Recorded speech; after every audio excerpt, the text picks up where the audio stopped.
but I have a question for everybody. Did everybody enjoy the online conference? Oh yeah. Yes. Yeah. It's great. Yes. Yeah, excellent. Good. Wholeheartedly. Absolutely. Super. I want to thank you and Powell both for the effort you put into this. Thank you so much. It's been wonderful today. It's a pleasure. I see, Pearlie, you have your hand up. No? No, I was just using a variety of ways of saying yes, good job, Okay. thank you. I want to draw attention. Powell was the one who really was the steam to get this going. He's the one that made it happen. So I just want to point that out. I'm just here to help MC, and without him, it wouldn't have happened. So thank you to Powell. Well done, Noah, also. I'm happy to be with you guys. I had before my kind of idea before the coronavirus and before the Brexit event. As you probably remember, there was kind of idea to organize physical conference, but never happened because of Brexit, first of all, and then we have a Corona. So I figured out we could do something like this, and I'm so happy that everything went well, and we had really, really great presentations here and really great people. And also all of you, I'm so happy to meet you and see your faces, at least some of you, because not everybody revealed that face, but it's fine.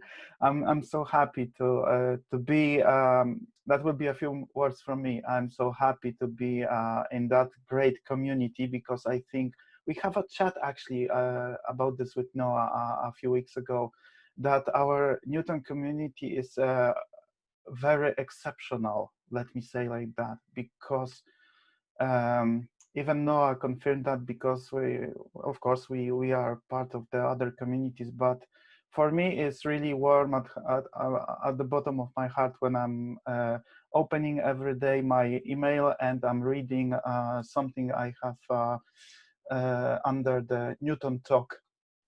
So for me it's even kind of personal. So I'm happy to be with you and listen that great presentation. If I have a voice, I wish to say, because now Noah will summarize everything at the end, but after this, feel free to stay and chat like yesterday if you have a time and if you have a if you can. But I'm also here, and for people who are new with Newton or they are new users and have a question, I'm happy to chat with them and maybe point them for the right direction, because yesterday and today I saw on the chat a lot of questions about the basic stuff related with Newton. So I'm happy to share my knowledge, and also if other users want to do the same, feel free to stay and chat about this. And new users and people who are interested in Newton, feel free to ask us. I think that will be fun. Yeah.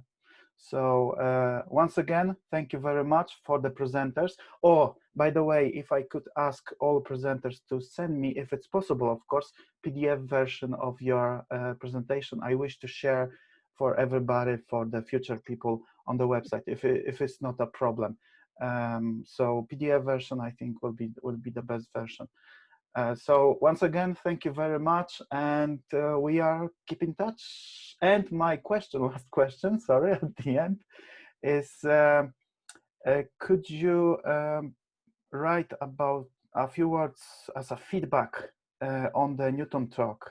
What do you think? Maybe some of you have great ideas about future, and maybe I just chat this morning with Noah. Maybe we could organize something often, but not very long, like 2 days, like we had that weekend.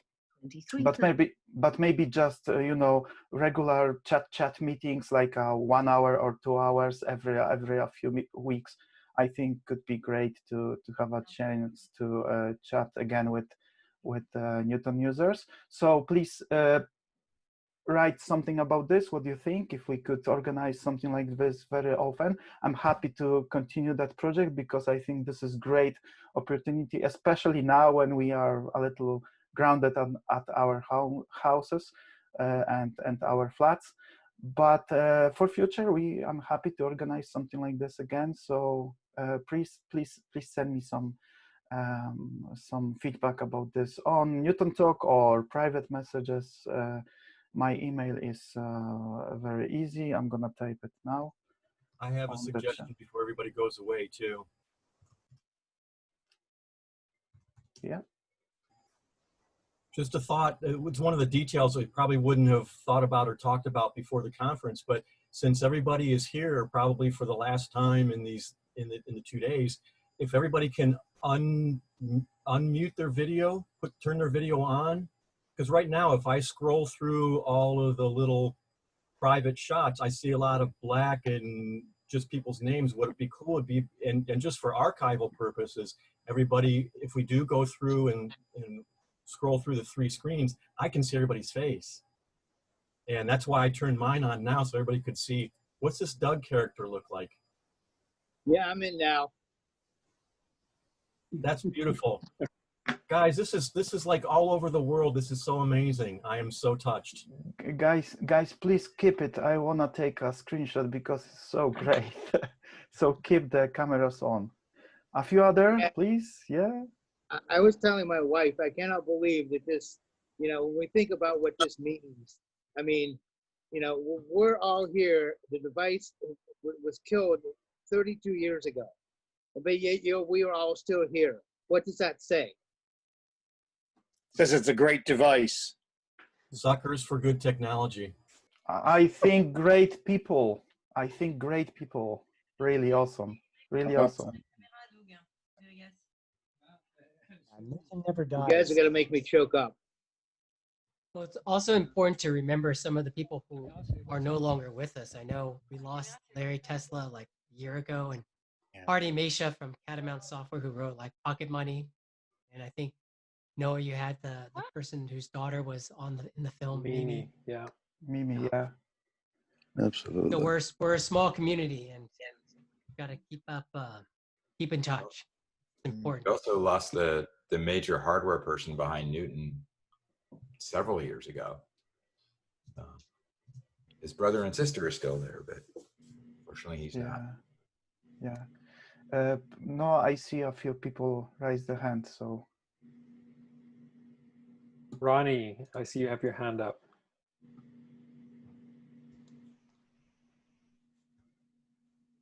Ronnie.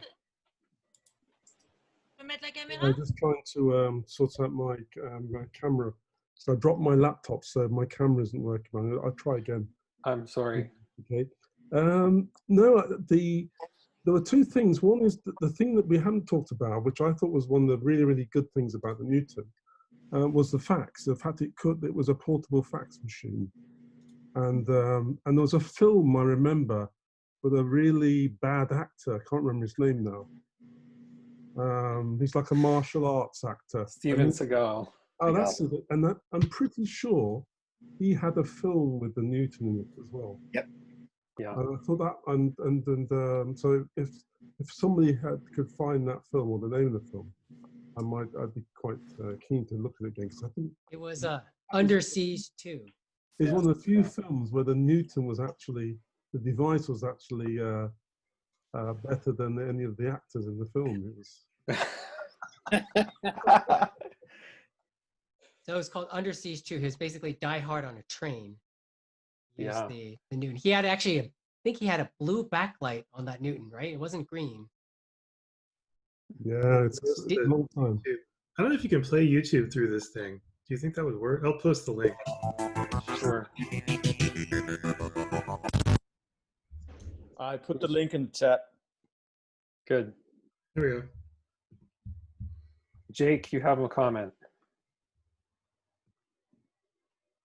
Yeah, in honor of the end of Worldwide Newton Conference, I've posted on GitHub a small application that I wrote for my YouTube channel, which never went anywhere. And I'll just share my screen real quick. It will add this nice little envelope routing menu to your Mac toolbar. And if you click that and come down to delete. Oh, that's cool. No. It is really rough. I wrote it in a day and a half just because. Beautiful. Very nice.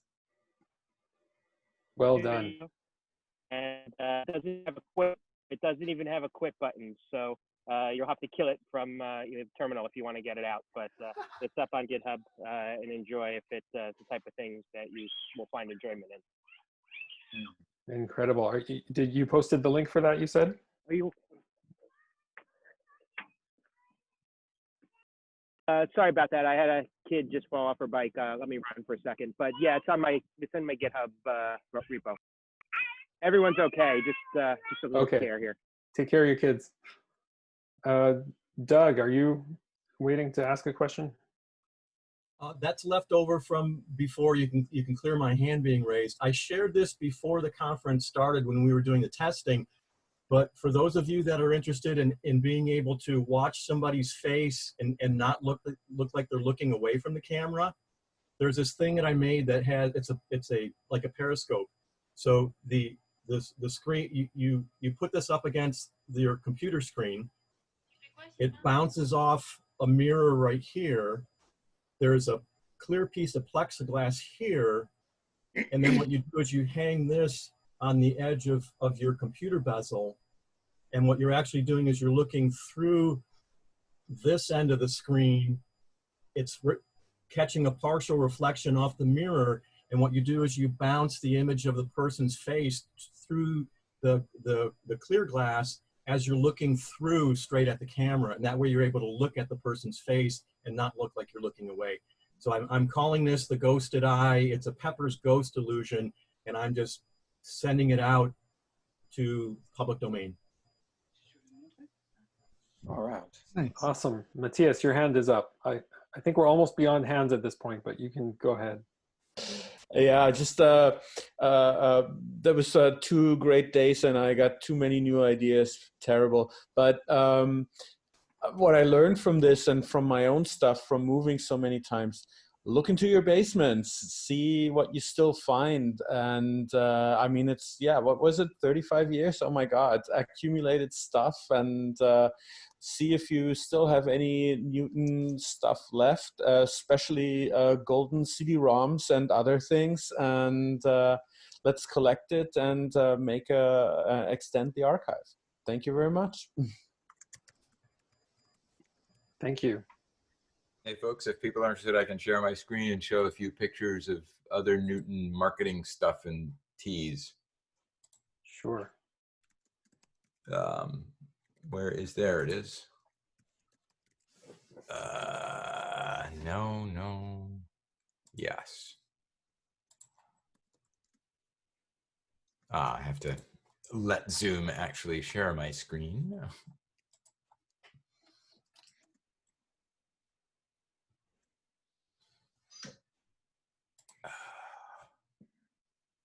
Will not be able to record. Oh, that's fine. So let's try that again.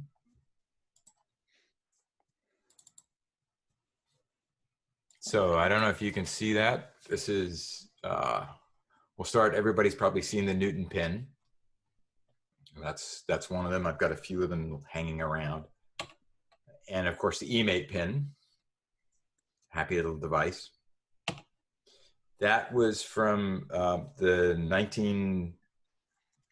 did we launch it? God, 1994. That was Boston. And we had the badge around for people who saw the Newton and could say that they actually used it and wanted it. And people would wear those around the floor. And of course, this Newton stickers it came with, and I apologize for some of the color on these. That's some of the other stickers that came with stuff. That is an exceedingly rare sticker from the briefly existent Newton ink. It's never quite clear if it really did exist or not. But that was the idea, to spin out and form our own company. One of the pens that we had, that was a dual highlighter and writer. This is from the very first Newton Developer Conference. I still have mine, and I still have my original, not Newton message. It's called Newton Notepad because it's a beta device, but unfortunately it's in a box somewhere. If you remember StarCore, the folks who distributed software, that was one of the interesting challenges. And now we're used to the App Store, but at the time of Newton, there was no such thing. Palm had a similar problem. I went to work for Palm after Newton, that it was all boxed software. And at that time, if you can cast your mind back, there was lots of boxes of Microsoft software, a few boxes of Apple software, and of Mac software, and then you want to get this Newton software in there.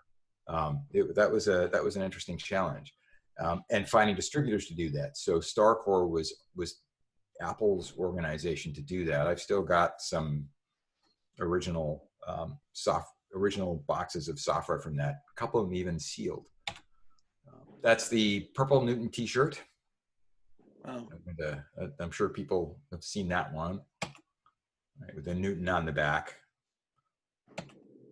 This is one of the internal ones. This was done after the Trudeau cartoons came out. So we did that, and then we took the Mickey out of ourselves, as the British would say. That's what was written, right? Newton Multimedia Corporation, or Multimedia Corporation Newton Development Team, and there's what was recognized. Either 6 coupons, Rose, Silicon River, or Mini Trim. And some of you, Walter, might remember that. One of the internal T-shirts. This one is, what do we do? Summer '96. Oh yes, that was some kind of a developer event, I believe. So we had fun with the power to crush the other kids, which was a takeoff on one of the Apple slogans that we used. That was a workshop or something we did for developers. There's one of the fun beta tester things that we did for some folks. And if you can't read that, I will try like hard to recognize my potential. Computer Science 101 is what's on the door. And then here's a collection of some of the Newton CDs. These are all the developer CDs. That's the very first one. And then a whole bunch of them right through to, I believe that's the final one, which has absolutely everything on it. I've got a stack of these somewhere.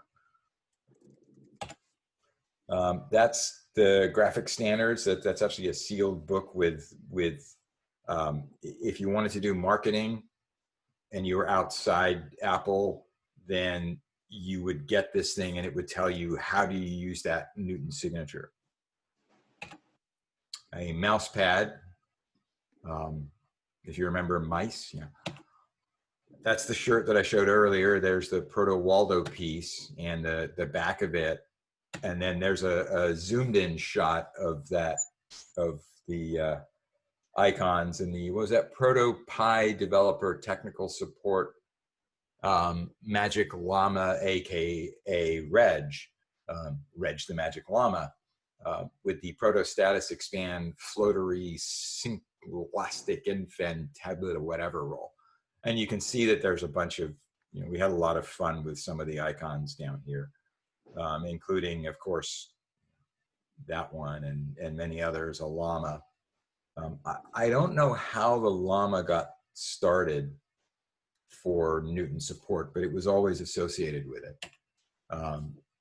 Was it like the dog cow? Sorry? I think it was like the dog cow. Kind of, but kind of. But dog cow came about because you had this one of the fonts that I don't remember her name. The lass who did the original Cairo font for Susan Care? Macintosh. Susan? No. Susan Care? That's Or it, was it- Susan Care. So there was one icon and one graphic in there that was, it wasn't clear whether it was a dog or a cow, and that became Clarice the dog cow. Whereas the llama, I don't know how it came about. I think it was because basically everybody in Newton DTS loved Monty Python as well. And we would occasionally impromptu skits when we were doing meetings or just hanging around. And the llama skit came up, and there was, I think that came up at one of the meetings where we were figuring out the day's questions and who would get what.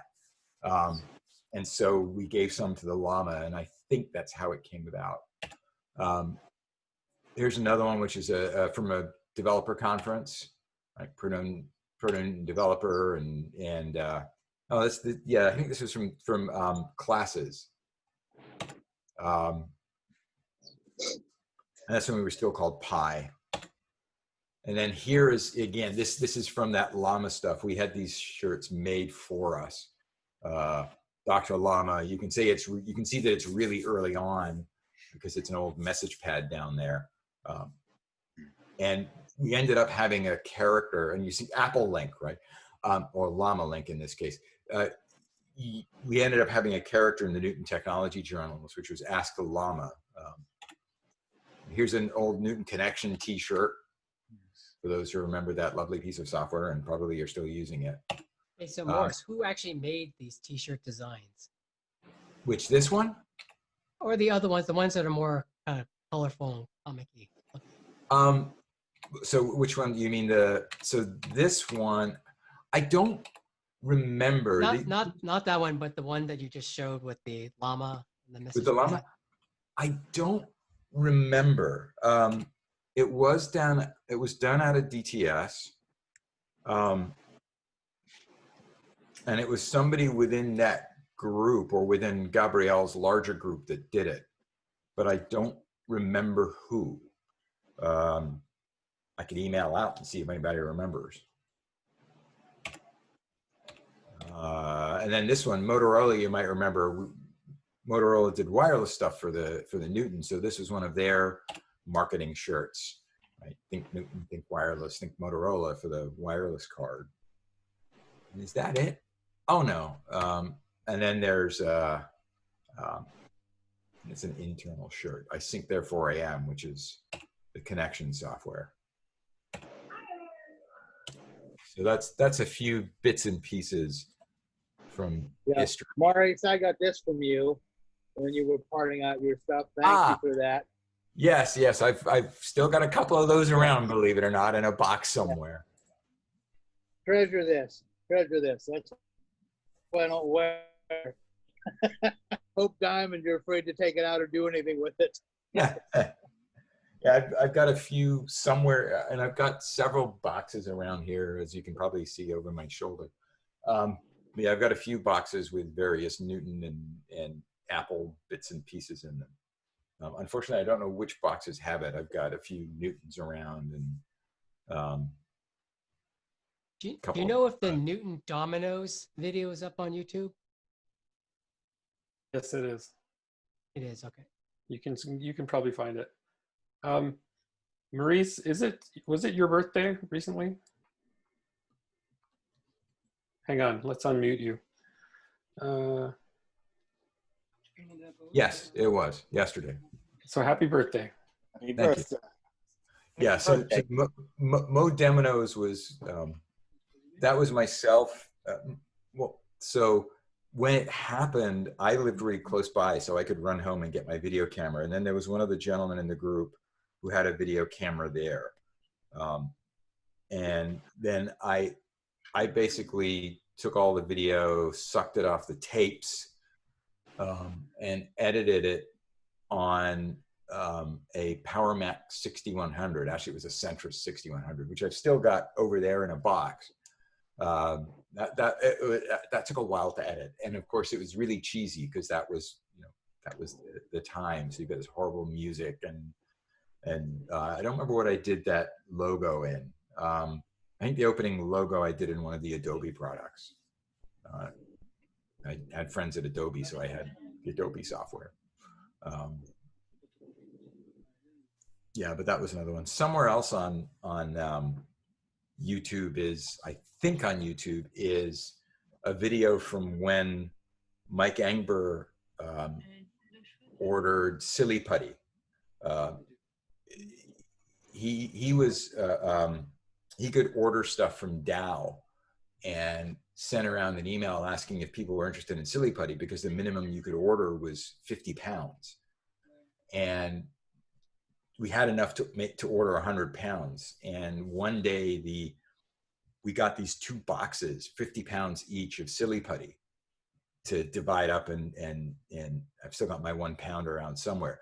But if you want a really, really weird sensation, just stand with 1 foot on top of each block of 50 pounds of Silly Putty with the plastic was still on, but your feet just slowly sink in. It's a really odd feeling.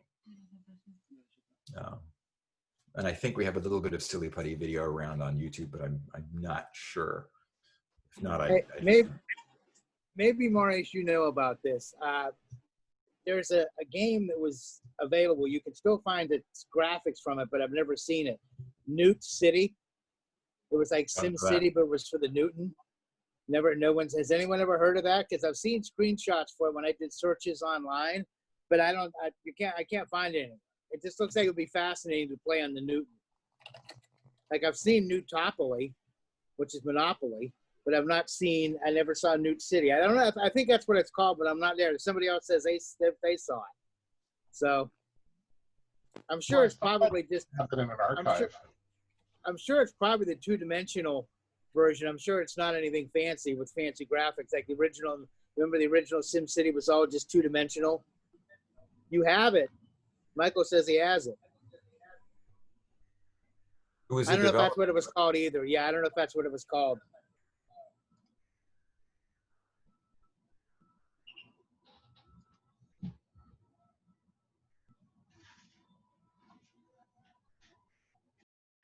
Powell, I think you have something to share with us. One thing, because someone mentioned about the preserving, that was Matthias, I think, about going to basement and check if we have some kind of, unique software on the CDs, because they can die. Actually, if they are not in like a gold one or something, they can easily die. So a few weeks ago, I just started a small project, and now maybe I'm gonna show you on the screen. So if you focus on the screen, so the web address is xserve.applenewton.co.uk.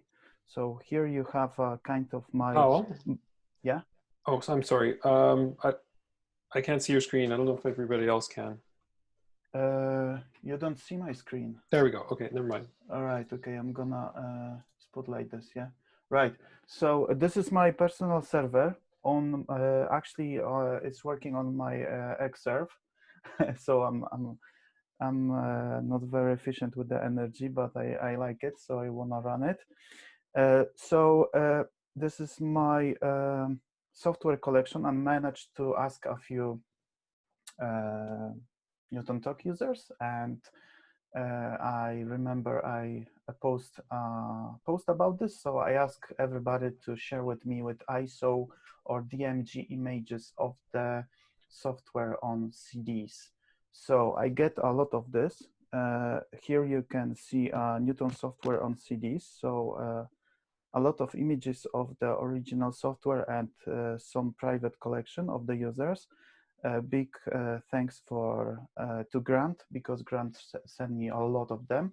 So you can see ISOs, and most of them are dual platform, like Mac and PC versions. So if you open that CD on the Mac, the Mac portion will be activated. If you open on PC, the PC version, you will see.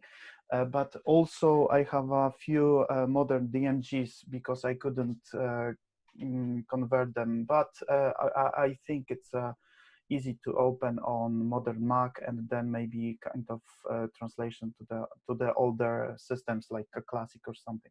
So because I want to preserve that kind of software. that kind of software. If you have something unique on your CDs you have will to share, please give me a shout. I have a special Dropbox, unlimited Dropbox account, so you can upload even a few gigs if you are able.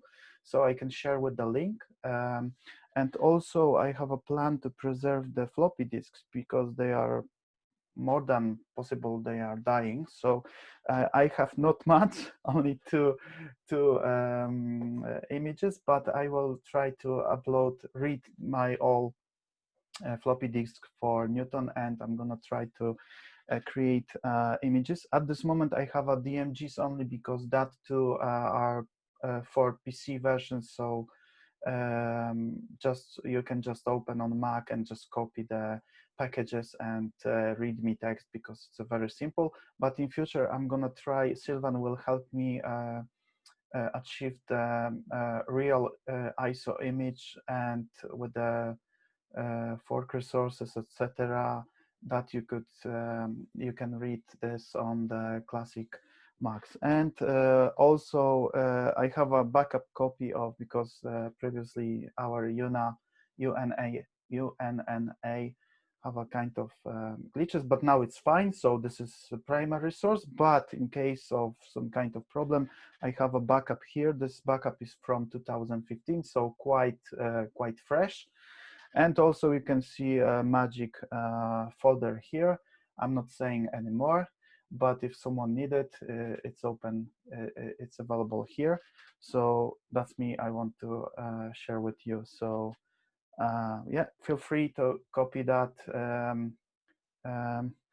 that data, that images, and use them because they are available for all Newton users. Thank you. Very cool. Thank you. Thank you, Paul. Paul, do you have that recording? Yes, I have. It's ready to play. Okay. So Theo serenaded us earlier with her version. Frank Grundle also sent a demo of him singing, and I think that I'd like to hear the full version, but this is the as much as he would share with us.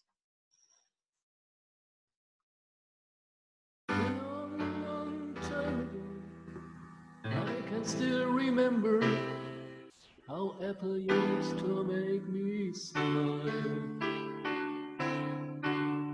And I knew if I gave them a chance, if they would make my Newton dance, improve, enhance its elegance and style. But February made me shiver with every press release delivered. Newton ink was gutted, those groups all were flooded. I can't remember if I cried when I saw the power Steve Jobs plied, and something touched me deep inside the day the Newton died.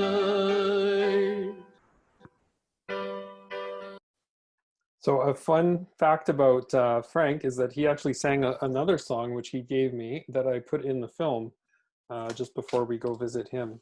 So he's quite a talented musician, Frank. Are you still here, Frank?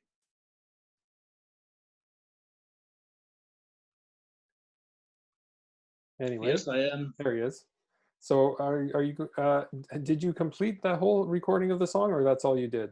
No, actually, this was more or less a proof of concept, because maybe some of you who are subscribed to Newton Talk will remember that when Noah made his film, we actually were thinking of putting that as a soundtrack into the film. So I kind of got together with Joe and kind of changed the text a bit, because this text was written at the time the Newton was extant. Now it's 30 years later, so it wouldn't make much sense to keep the text the way it was.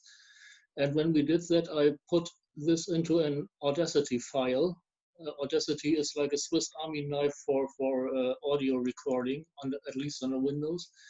And my plan was to to publish that at Newton Talk and have everyone contribute to it. I mean, Audacity, you can just sing along or play along or whatever. And it would have been quite interesting to make a Newton song to which people from all over the world have contributed. But finally, I chickened out because I was unable to get any info on copyright issues. Copyright is not handled by the artists themselves, it's handled by huge companies, and they don't, unless you are a member, which costs thousands of dollars, they don't even answer your email. So I kind of chickened out, but this this Audacity file is still there, and this has a track from that I grabbed from Karaoke from YouTube. So you have the music, and I also have a text, the text in there, so you can simply sing along. I mean, I sent it to you and to Powell. Maybe you can just show 30 seconds of it or something. That might still be a nice project even today, but I'm not going to be the one who's in charge of it because I'm just chicken. I'm afraid to have to talk to copyright lawyers. Right. Thank you for sharing it. Well, you're welcome. We need somebody to finish it who's outside of United States jurisdiction or European Union. Well, actually, I could finish it, but I'm not going to be the person who publishes it. Okay. Thank you. Cool. It sounded great.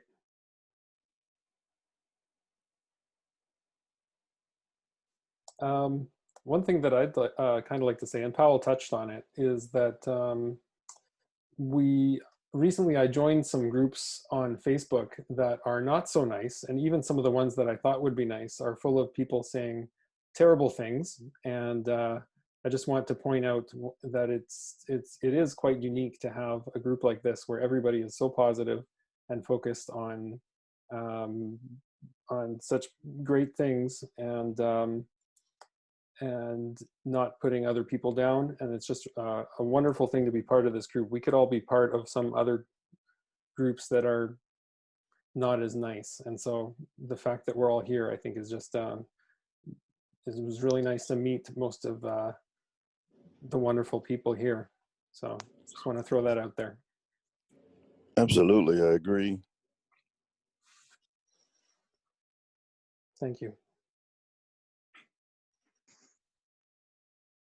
Hey, so Noah, I have a question for you. What's the next steps for Love Notes to Newton or your other projects about using technology from, what was it, 1999? Yeah, so my idea was, Frank has been helping me with this idea, Frank Orlando, was to do a project called 99 Days in 1999. And the idea would be to make a film about life after 1999, but made with technology only invented before December 31st, 1999. So this could be something that I would do for 99 days, or it would be something that maybe other people would want to do.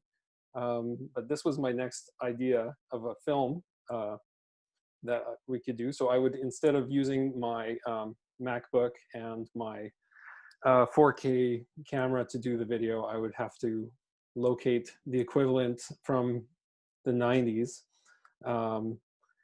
and try to make a film that way. And I wanted to touch on a lot of points of kind of what has changed, social media and stuff like that, do some interviews, but also just kind of the fun of making the film like that, and showing people, whoever would be interested, living for 99 days as if it's 1999. Some people already live that way, but I'm still open I haven't put this, I haven't put it into packaged it in a way that I'm trying to fund it yet, but I'm very much open to ideas. It's Ronnie here. I have a twin sister who has never used a computer. So she could go back to the 1960s almost. So like 66 days in 1966, basically. There are quite a lot of people in that sort of position. There's all kinds of sequels we could do too. 88 Days and 88. Are we down to 88 minutes or 99 minutes? We could do 99 hours. 99 hours as It would opposed be to a lot 99 easier days. than 99 days. Families might appreciate it. Right.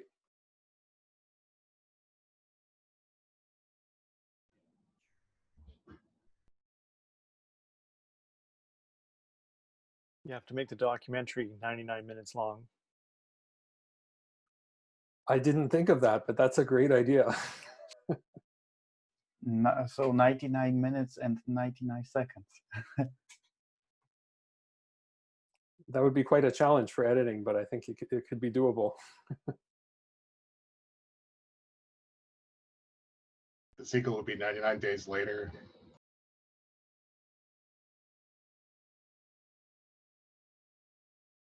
I put a little blurb about it I had done a more eloquent description of it. And I had also kind of adapted it for the COVID crisis for somebody who I was pitching it to. So I put the link in the notes there, if you're interested.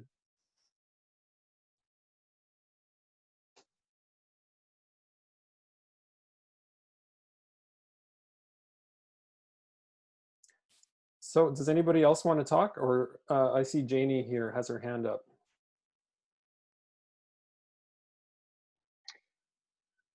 He does, I do. Sorry. Thank you, Noah. And I really appreciate your idea about your next video. I'll support it, but I have a question.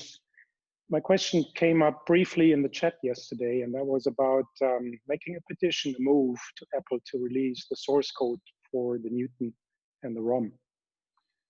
I don't think I have enough expertise to understand what that would give to the community, but is that something that people are interested in to pursue? I think that would be very valuable. And if somebody wants to, if somebody knows how to go about that, I would definitely support it. If anybody wants to weigh in. Yeah, I mean, absolutely. If that would be possible, that would be really helpful and fantastic for us.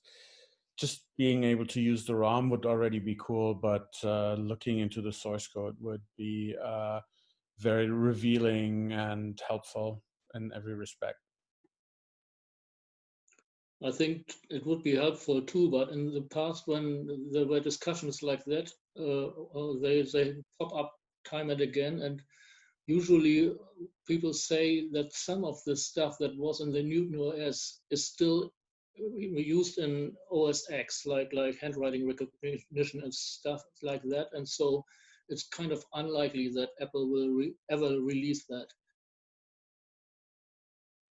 I know that they've deprecated the handwriting recognition. I don't think it's even in Catalina anymore.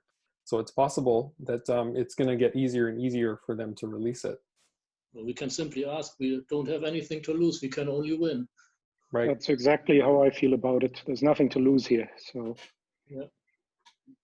Yeah, especially every year that stuff is older and older for Apple. So maybe there's a chance, like Noah said, that some of the part of the restricted part of the software will be released next year or something like this because they stopped using it or something. I think it could be good, could be great to create kind of petition. Do we have some lawyer here in our group to write down the proper, proper letter, proper way to write down and ask about this? Yeah, because especially we don't ask him for a full release like we want to use for, make money or something like this. Yeah, it's for different purpose, like a hobbies or something. So we don't want to make a profit on this.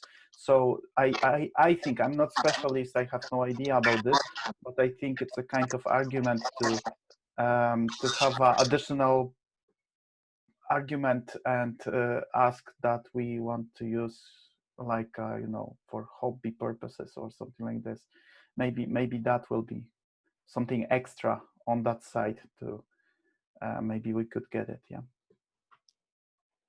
I know I have a feeling that the reason they didn't include the paragraph recognizer in the eMate, which was the cursive recognizer, was for some sort of licensing issue. So I think that it could be done. A couple years ago, somebody asked Apple if they could get the source code for the Lisa operating system, and they were willing to do it apparently. And then all of a sudden it just ended. So there's some kind of interest in there within Apple to release that stuff, but some sort of momentum not to. So who knows? It just depends if you get the right person inside there. It's worth a try. For Yeah, sure. maybe maybe some of us know someone from related with Apple still somehow on the let's say higher level. Maybe that way, like you know, like just ask from mouth to mouth someone. Maybe do the research and check if there is a chance, because can be a chance, or someone can say never happened or something like this. So could be good, maybe just, you know, just ask someone from there, from get information from someone who have some knowledge about this. Yeah. Sorry, Noah, I see someone want to ask something. Oh, hi. It was just a quick question. Following yesterday with Einstein, so I've downloaded Einstein. And then there's the whole thing of getting the ROM over. I've mislaid a few adapters, but I just noticed in the link you shared, Powell, on your Xserve, there's some ROMs in there which you can download. Can I use one of those to sort of plug into Einstein? Great. That was a yes from Powell, if you didn't see the thumbs up. Thanks. Powell, to go back to what you said, people retire, okay? And maybe whoever says no at Apple eventually won't be there anymore. And somebody younger will say, yeah, sure, why not? We'll release it. I mean, obviously that could be 20 years from now, but yeah, if we could find someone to talk to, that would be great. But there's always a possibility that whoever says no will be gone at some point. I think a lot of the people who work at Apple, or who worked at Apple, still know people who do work at Apple, and so definitely important to keep in discussion and keep not harassing them, but reminding them that people are still interested. I believe the institution that. Sorry. Go ahead. I believe the institution that requested the Lisa operating system was the Computer History Museum. So I think it might not be a bad idea to have an institution such as that go forth with the request. They might have experience doing this before. They definitely knew who to speak to back then. I think that request was from 2018. Unfortunately, that didn't happen, but it wouldn't hurt to just sort of see what they did and sort of not start from scratch. Maybe there's a contact there. Absolutely. Absolutely. So I guess what we're saying is that everybody should reach out and try contacting people that they know in the community, and through a few degrees of separation, definitely. Because No, we lost your camera. Oh, sorry, I clicked the wrong thing here. There we go. Anybody that's familiar with Shawshank Redemption, you base some of the lessons learned on lessons that come through movies. It took the guy 10, 15 years before they finally got the donation from whatever the state, because they were insistent about it, they were kind about it, they were respectful about it. But when, like Forrest, when like you said, at some point we're going to get some younger kid in there, they're going to go, sure, absolutely. And then the other thing is, if we don't, and echoing what Frank said, if we don't ask, we'll never find out. I also like the idea, if it was the Computer History Museum, we work with their team to find out who their contacts were, because that inside line's already been established. Absolutely. And a lot of these people are more accessible than you think. So you can probably fire some emails off to certain people at the Computer History Museum. And if they're not too busy, they'll respond to you. And it's good to build those connections. And then I think the important thing is that we communicate among ourselves so that if there's no one person that's spearheading it, that we don't end up blindsiding them from multiple sides, so that we at least look like we're organized. It's a very good point. Yeah, we should probably appoint someone or nominate someone or volunteer someone to do that.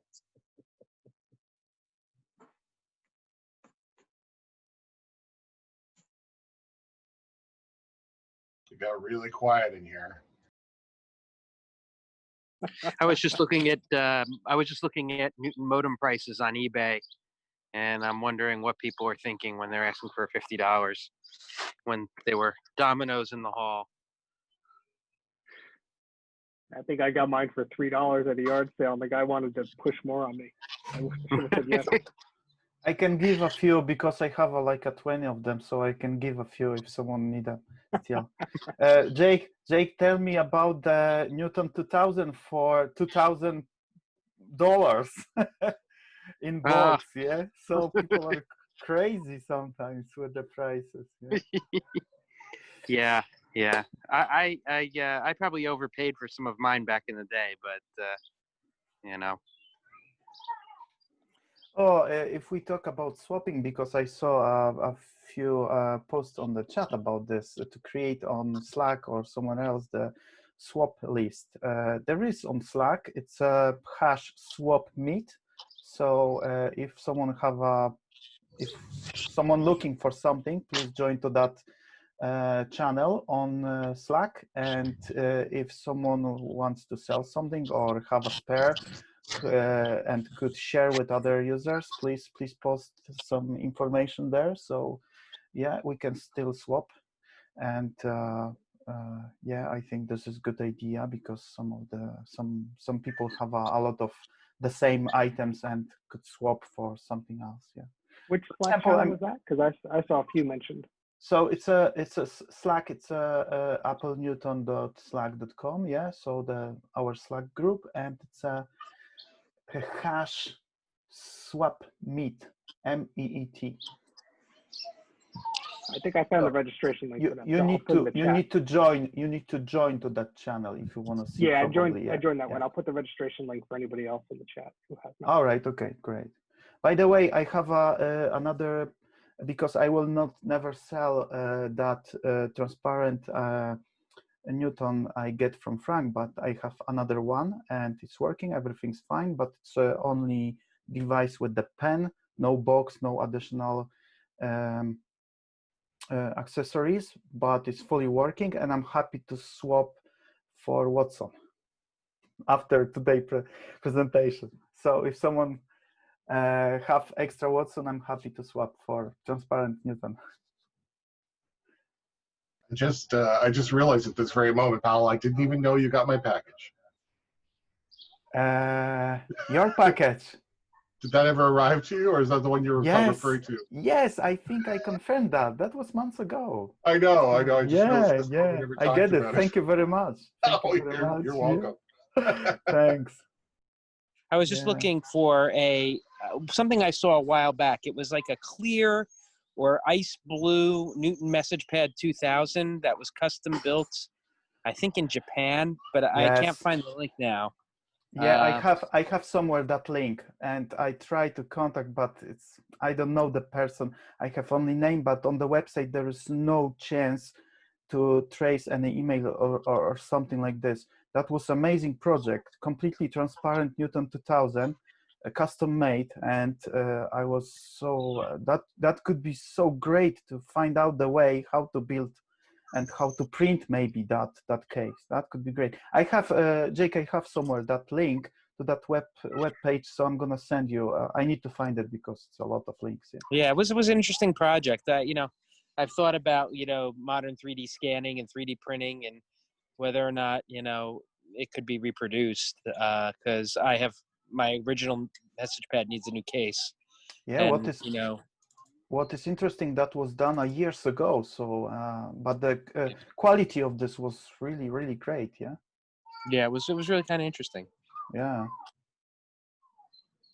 I have a accelerator board that works that I can send you if you really want it, but the connector's a little singed. It was one of my early bakes, and the plastic is a little, melty, but it does work. So It's I fine. can I'm gonna install this and never touch again.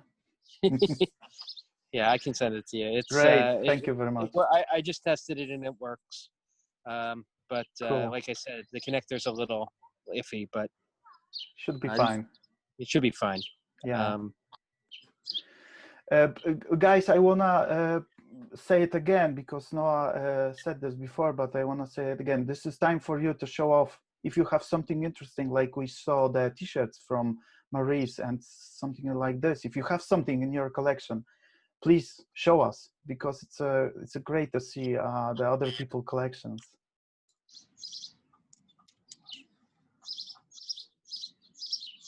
I can. There's something that I just appropriated there just a few months ago, and I can't take it out of the box at the moment. But I was able to grab one of the those Wow.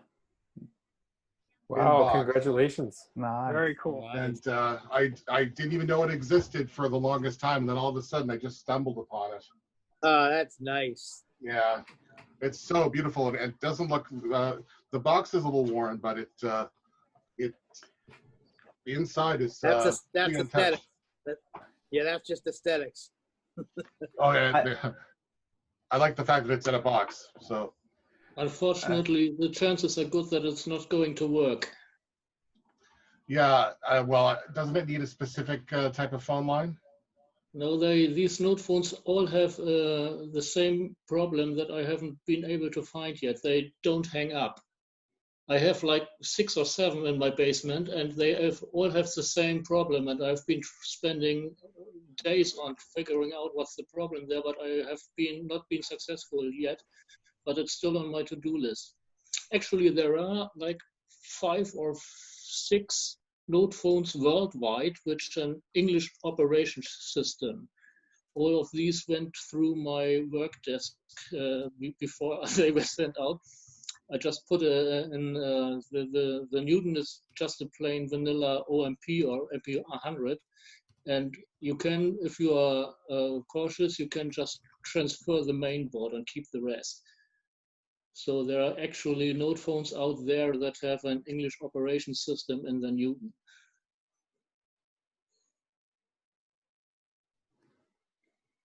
I managed to buy one, but the Newton was broken. But I just sacrifice another Newton, so I have an English version inside. Mm-hmm. Yeah, so yeah, because am I correct, Frank? The original version is only in like a German version. Yes, there's no English version. Yeah. Yeah, it was built by Siemens, and it was not sold for very long, I think. And it was pretty expensive, so they didn't sell that many of them, I think. And the problem now is that they don't hang up. I will eventually I will find this, but I've spent a lot of time on debugging this. So if there's someone out there who is good in debugging old telephone technology, I can send him one, and he can have a go.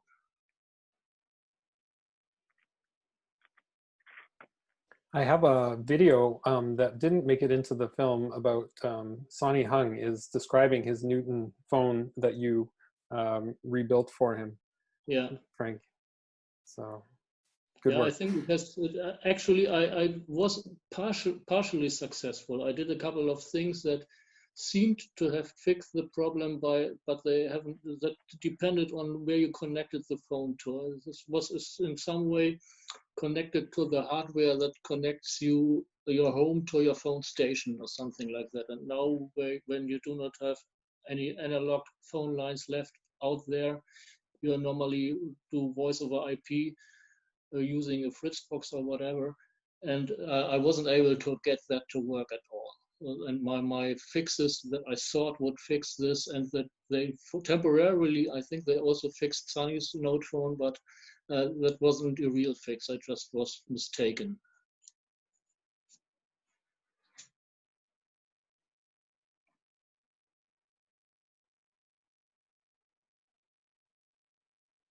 Noah, I'm going to have to try to get your help with seeing if we can get the Leatherneck software up and running for a demo next year. Sure. Another thing that didn't make it into the film was my my kind of interview with you, Mike. I don't know if you remember. Yeah, I remember there was the flooding going on and stuff Yeah. like that. Yeah. That, And then I dropped the face of the earth because, well, my cat died, and a couple months later, my dog. I was in a really bad place. So yeah. So yeah. Unfortunately, I'm sorry. I, sort of dropped off the face of the earth after that. I'm sorry to hear that. I had wanted to get back in touch with you because we had done a bit of filming, and then I realized that there was after I had already left, that there was a problem with the camera and some of the footage didn't turn out. And so I apologize. Otherwise, I would have put more clips of you. Is that where that huge tablet? It was like 13-inch tablet that I had Einstein running on it. Yeah, that clip I put in the film just very briefly. Oh, you But did? I remember that. Okay. Yeah. Yeah. Would you believe I have your movie, and I have told myself I need to be sort of like in a certain mindset to watch the movie, because it brings back a lot of good memories, a lot of bad memories as well. The whole Newton debacle and whatnot. Right. And I have it right next to the little card, that because it was on the Kickstarter, I believe, that we or was it Indiegogo? Indiegogo. Indiegogo, yeah, exactly. That I contributed and whatnot. So I got it and I put it aside. I looked at it. I turned it on, started watching it very briefly. I said, no, I'm too busy. I'm too unfocused. I want to just sit back and just give it 100% attention. So I'm looking forward to it. And this has sort of rekindled my interest in all this. In fact, last night I took out my old G3 from the basement, got it running. I was missing a connector for the monitor, and was able to find something. And it was a couple of hours. Tried to get it to talk to my 110 because I believe the Leatherneck software ran on the 110, but unfortunately that didn't work. Moved to my more up-to-date computers. That didn't work. I'm going to give it another whack though. If not, I'm going to see if I can get your help with that. Cool. Yeah, anytime. Yeah, I think it would be cool for people to see a demo of that. Sure. I just wanted to share, I mentioned yesterday, but I'm scanning in this folder. I'll be putting a link in the Slack channel. This is a press folder. The date on it is July 30th, 1993. And so this, I believe, was given out at the Boston Macworld, maybe. And there's some nice transparencies in there of products. And there's a bunch of press releases. There's a glossary I shared on Slack already. Press releases from Oracle, Intel, stuff like that. There's this an overview of technology folder that I'm scanning, and then there's this. It looks like almost like a newspaper cutout. That other partners trusting Newton. So this is pretty neat. So just wanted to share that. I'll be scanning that stuff, and I think that's something I've been having in my possession for a while. I need to share it. So. Stevie, is it possible that you could scan that slides in high resolution? Yes, I have a transparency adapter for my scanner. I will be doing that. Great. Please share with us. That would be great. Yeah. I want to show you. I'm not sure if you know that device. It's a pocket reader.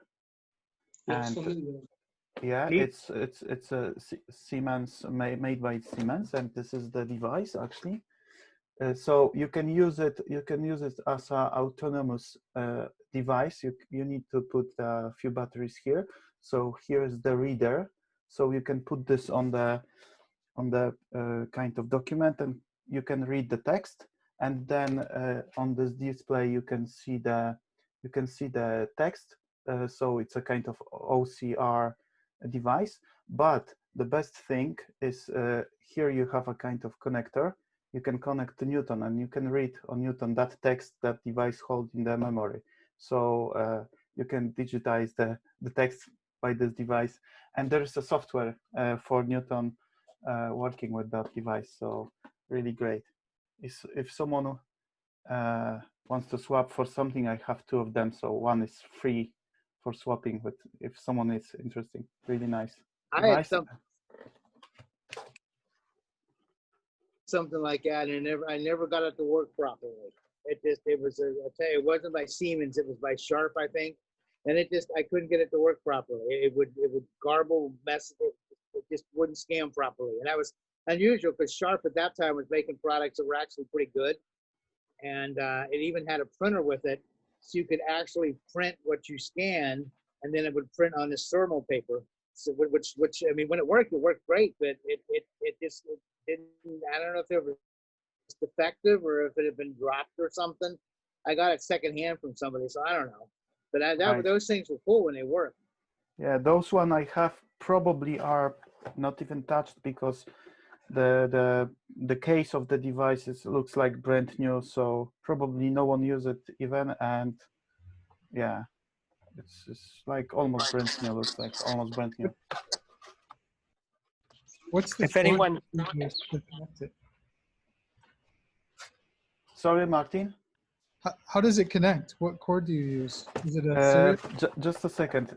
Probably must be serial because Newton have only serial. I'm gonna open it and I'm gonna show you the cable, but I need to reach that cable. So it's a kind of normal RS-232. So you need to kind of additional cable to connect with Newton. On the other side is like a 2.5 millimeter mini jack. So you just connect this to this device here. Yeah. So like a RS communication. Yeah.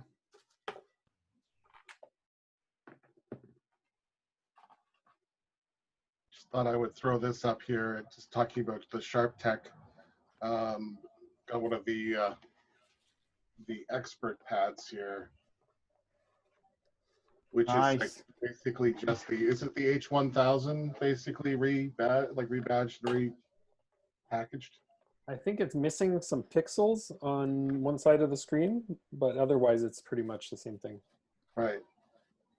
The one flaw in this was that the stylus is incredibly fragile, and the one that was actually in the unit shattered the first time I tried to even use it. But luckily there's a second one unused in the box. But sorry, I cut somebody off. Maori have the same. That's okay. Yeah. I was gonna say mine was like Powell's. Go ahead. I'm sorry. Sorry, could you repeat, please? Go ahead. I'll wait. No, I was just gonna say mine was like Powell's. It was by Sharp, not Siemens. It was just a one-line scanner. It wasn't the nice fancy handheld that Orlando held up.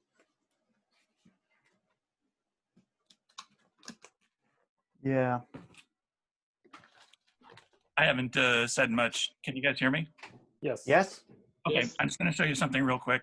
I too have the Sharp Expert Pad. I actually prefer it as a lefty.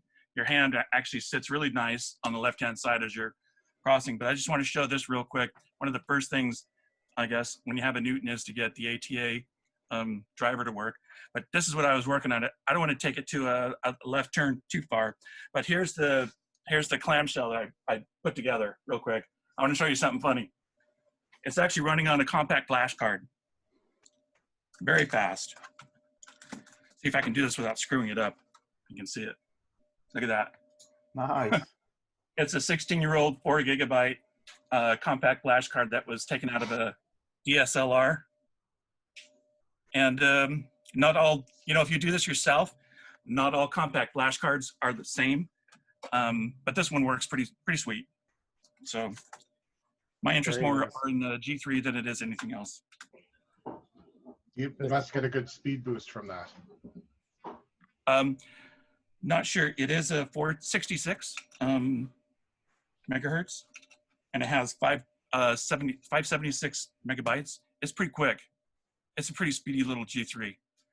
It's a beast to carry around, but it sure gets a lot of attention. And then people start looking at it, and they see everything popping up. So this is the third clamshell that I've torn down and then rebuilt. So it was fun. And then, oh, sorry. So check the Slack channel. Probably in the next 12 hours, I'll put up most of my Newton collection. I have about 9 of them. So anyway, we'll go from there.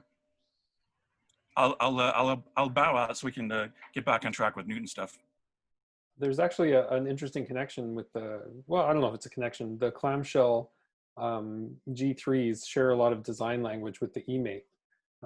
I guess thanks to Johnny Ive, and I think also Steve Jobs liked the design of the eMate, even if he didn't like the functionality of it. So there is kind of a segue into the G3s there. Hang on, Mari, you're muted. Sorry, Noah. There you go. Oh yeah, definitely. You can see the translucency that he went with. Martin, you have your hand up still. Are you? Yeah, well, I wanted to ask for some technical support here. I have a 130. I don't know if you can see my screen.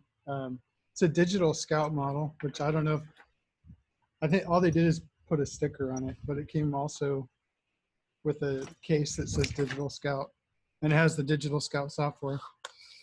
But the problem I have, screen's all black. I don't know if you can even tell because of the reflections, but it does work, but it's just really hard to read, especially in this, as the closer you get to the center. And I didn't know if that was a common problem, if there's a fix for it, or if it just needs a new screen. Anybody have any ideas? Does it show any reaction to the contrast? Could it be a contrast problem? It does change with the contrast, and again, sorry about the reflection. So you can see there you can get it really clear in the corners, but then towards the center of the screen, it just takes really bright light to be able to see it, which I would guess maybe the problem, it was in too bright. Yeah, I think if it was a contrast problem, it would be even. Does that sound right to you, Frank? I mean, if there was a contrast issue, it would be contrast the whole way across, not just in spots, right? That's true. What the only other time I've seen a screen like that is when some I don't know what device it was. I don't think it was a Newton. Was left on a car dashboard, some LCD device, in the sun for a long period of time. So it might be that kind of damage. Yeah, that's what I would wonder. So a new screen, huh? Mm-hmm. All right. Thanks. Yes, changing the screen is not all that difficult, but the problem is getting a screen that has a backlight in it. Right. Yeah, and I don't think the backlight, I can't get the backlight to turn on. I haven't taken it apart at all to see if it's a switch problem or if it's the light itself. But no, actually, if you go to my website, there is a whole page dedicated on this problem. This is one of the standard problems with the 130, that the backlight doesn't work. There is an ugly little resistor who gives up for good, and you just need to replace it. Okay. 99 out of 10 times, 99 out of 100 times, will fix the things, but yours might be the exception, but I don't think so. Okay. Oh, cool. That's great. Now, I've read that you can actually take the screen apart. So if I find a screen that doesn't have a backlight, like from a 120, could I keep the backlight that's there? I've never. No, unfortunately not. I've been trying this for years with various degrees of success, but I was never really successful. Actually, the LCD and the backlight is one single unit. Okay. And you have to be very brave and to separate it. I did it once, but I didn't get it back together. So in a nutshell, you won't be able to do it. Okay. Okay. Thanks for the advice. I appreciate it. Okay. I do have one other thing if you guys want to see. I don't think these are really all that uncommon, but a buddy I used to work with, he also worked at Apple, and another one of our friends gave him this at some point. Is it upside down? Yes. Yes. So this is not an eMate. Oh. Cool. And it is slightly different. Some of the design characteristics and some of the things you can see and can't see are a little different on the case. If it's not an eMate, then what is it? Well, it is an eMate, but it's a prototype. So it's not, if you look at the label, it doesn't say eMate. And it says it's not for resale and has not been approved by the FCC. It has the gray keyboard too. Yeah. I gotta check mine and see if some of those are mine. Does it power up? What software does it run? 2.2. Yeah. Yeah, I don't know if you. So I guess that's not uncommon. I have to get a plug because the battery's dead. Haven't fixed the battery yet, but yeah, it says it's 2.2. Martin, do you know that you have a few grants in your hand? Really? Yeah. Really? It's quite unique. I saw a few days ago on eBay the prototype of eMate, if I'm right. So the price was quite impressive. So check it. Yeah, yeah. You have an exceptional item in your hand. Yeah, yeah. Be careful. Don't drop it. Definitely. You have a Don't really let the kids exceptional play with one. it. Yeah, no, definitely not. Do you see? I have a question because I'm curious of this. Do you see a kind of external differences except that no name of the eMate on this? Like I don't know, maybe additional slots or something like this, or not? I didn't see additional slots. I did see. So I don't know. This is an actual regular eMate. So you can see the little. I don't know if it almost looks like a logo badge underneath the plastic there, and this one does not have that. The other thing, and this one appears to have a RAM upgrade. So I don't know enough about eMates. Yes, it does. Okay, and this one doesn't. So I don't know if that was common or uncommon, but yeah, the RAM upgrade is not very often. I have only one eMate with that RAM upgrade, so yeah, this is great because Frank, what's the upgrade size? It makes the RAM from 1 megabyte to 4 megabytes, and it also increases the flash, I think. Yeah. I was working on making these upgrades. The guy who sold them back then, I think his name was David Humphreys. He kindly sent me all his PCB files, and I had a couple of boards made, and they are waiting to be populated. But I have been urgent family matters have kind of prevented that until now. But it's still on my to-do list.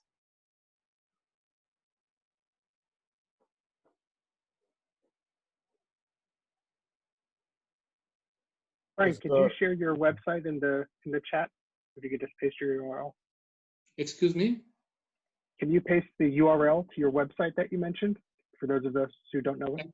Actually, I'd rather spell it out because I'm working on a tiny Android smartphone and it is a pain in the neck to use this chat. Okay. Well, You speak, I'll type. It's just www.pda-soft.de. Thank you. Yeah. You look I tired, stole some Frank. You okay? Sorry? Yeah, that's right. I said, you look tired, Frank. You okay? No, I'm perfectly okay. I'm always tired. Okay. I stole Okay. some images off your site, Frank, for my presentation. I don't know if you noticed. No problem. That's what they are there for.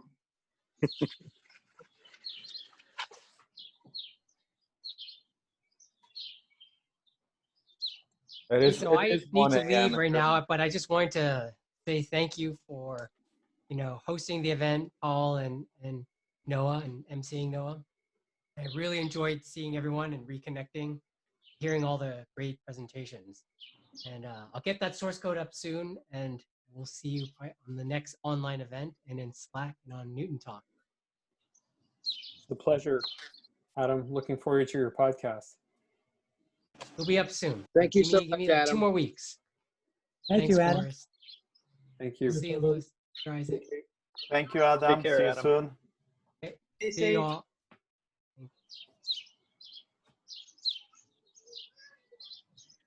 Does anyone Hey. have any tips for the coating on the outside of the message pad? Like to take it off without damaging the plastic underneath, or refurbishing it in any way? Has anyone found Talk anything? on the chat. There was some talk on the chat about going over it with one of the orange cleaners to get rid of it. You can't, once it starts to degrade and it starts to get really gummy, about all you can do is get rid of it. And they were suggesting using one of the orange cleaners and wiping it judiciously as you're slowly working with the orange cleaner and cleaning it off, and then more orange cleaner and cleaning it off. That's about all I heard. I think I just have to buy a parts Newton and swap the case out, because everything else is good. It's just the case is in bad shape. Does anybody know what causes that? Is it too much light or not enough light, or the air? I think or it's just the rubber coating on the edge. A lot of Apple products like the puck mice and stuff like that have the same issue. It must be a related thing. I've taken the stuff off of a 2000 and a 2100. I used 6 parts of the Gojo orange pumice hand cleaner with 1 part of simple green, mix it up in a little paste, and then take a clean cloth and just put your finger in the cloth and just do some small swirls on it. It comes right off. I mean, it'll take you a few hours. Just sit in front of a TV or listen to a podcast or something, but you got to wipe it. You got to wipe it. You got to wipe it. And then let it sit in the sun for about 2 or 3 hours to make sure there's no moisture inside. Turns right on. The thing is, you lose the branding. You lose where it says message pad. You lose that. You lose everything except for the logo. But it comes out super sweet, super clean, and it does come off. But I don't take responsibility. I'm just telling you what worked for me. I got 2 here. They were so gummy. I used to joke that said, "You don't hold Newton, it holds you." But I cleaned this one. I mean, look how bright it is. The thing is, you lose the branding, and you lose the top branding. This is my, I think this is the 2100 I did. It was just, I got this. I don't know. I think I paid about $80 for it, but it was just all gummy and ugh. And the back as well. You just got to wipe it often. I would have to think that there'd be somebody on the list that does silk screening. Oh yeah, this is the 2000. You can print water slide labels nowadays. They have like laser water slide labels that I bet would work very nicely. They're very thin, very super thin, clear label that you use water to apply, and I bet you that would work nicely on there. Cool. I know one thing you have to be careful of that I've noticed is you can't use if you have any hand cleaner or anything like any lotion, you can't get any lotion on it, because mine started to get gummy and I was able to get it off there before it got gummy. But if you put lotion on, you probably shouldn't be touching your Newton afterwards until the lotion dries off or whatever, because that seems to denigrate somehow the rubber. Yeah, and the fat make that kind of effect, like you mentioned first. So even our natural, I don't know how to call it, from our hands, from our skin, natural fat, make that worse, because it's a rubber. So rubber corrodes with contact with the fat. Yeah. So I thought also about this, because I have also few with really bad condition in terms of that rubber problem. And I thought maybe about, because they look, they just sticky, but they look really good. So I thought maybe about kind of, I don't know, maybe spray them like kind of additional, put additional coat on this instead of scratching them or cleaning, like Mauri said. But I'm not sure. I still couldn't find any good solution for this. I think Mauri's solution is the best way. Yeah. Having done it twice, it's a lot of patience, of course, take the battery out, but spend twice as much time wiping it with a dry towel than you are cleaning it off in a circular motion.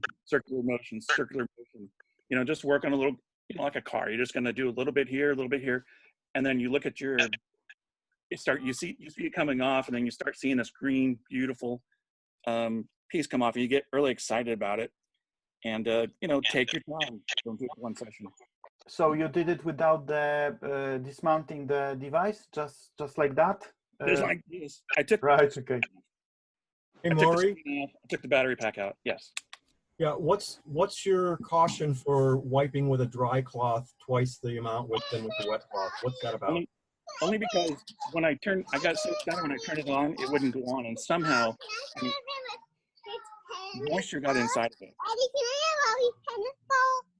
So the moisture wouldn't allow it to start, and I freaked out that I'd killed it. So I put it outside. I just let the sun just kind of evaporate anything in it for about 5 hours, turned right back on. So I'm just saying, whatever you're using, especially if you're using this mix that we call rustesium, which is 6 parts gojo, pumice to 1 part simple green, mix it up. It's the best thing for rust. It'll take off adhesives, phenomenal stuff. But be sure to get the pumice and mix it in a little paste. Put your finger inside of like a ghost inside. I wish I had something here to show you. This is what I did. I just took this. I put my finger in it like this, and then I would just dip it inside the mix, and then I just did this. Okay. Small swirly marks, and then I take a clean one, and I switch, take the clean one, go back and take it off, and you'll see it come right off. And then as soon as you know, you go, oh my gosh, and the dirty one, you have to get another clean one to replace the dirty one. Maury, you were in the military. Maury. I'm sorry? Maury, you were in the military, weren't you? I was not.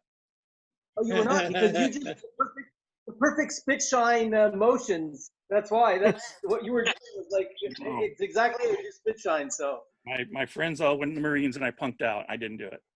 Okay. It looks great, though, Maury. It looks beautiful. Those were just, does. Looks great.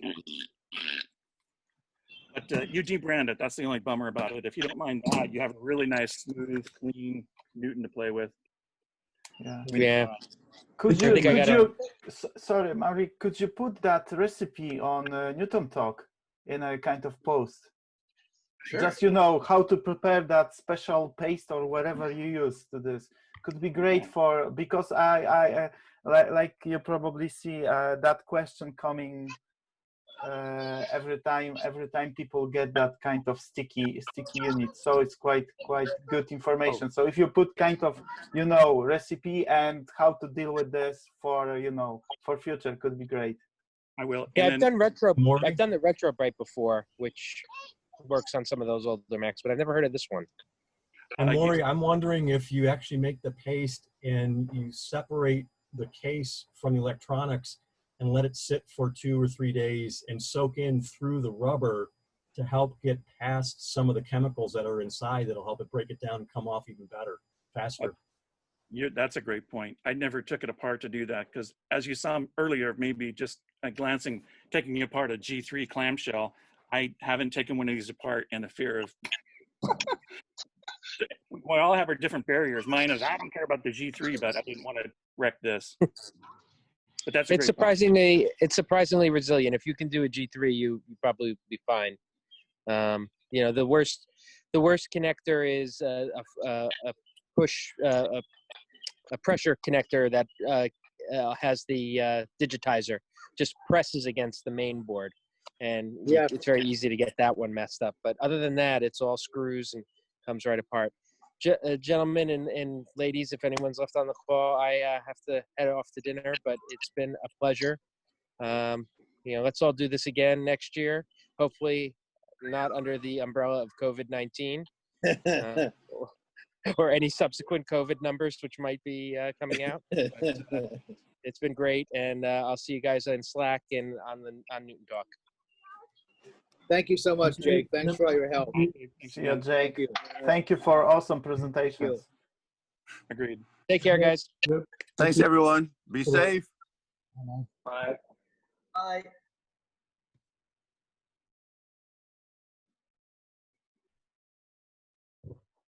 Yeah, Pavel, I just want to. I still have my original Newton, and I've always managed to just wipe them down, and I still have all the rubber coating.